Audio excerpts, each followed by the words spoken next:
siguro sa concern ni Mr. Chair, ni Engineer Ardelesa, about siguro sa plotting, ang ginambal. Yes, no? Galing kung kung sa dalam nagabaha.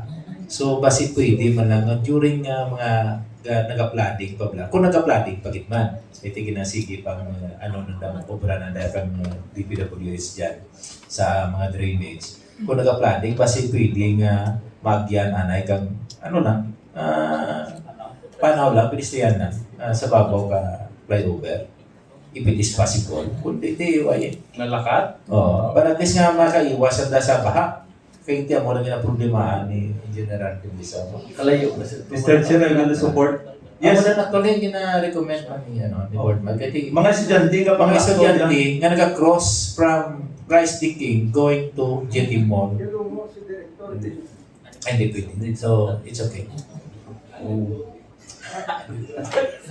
Added law.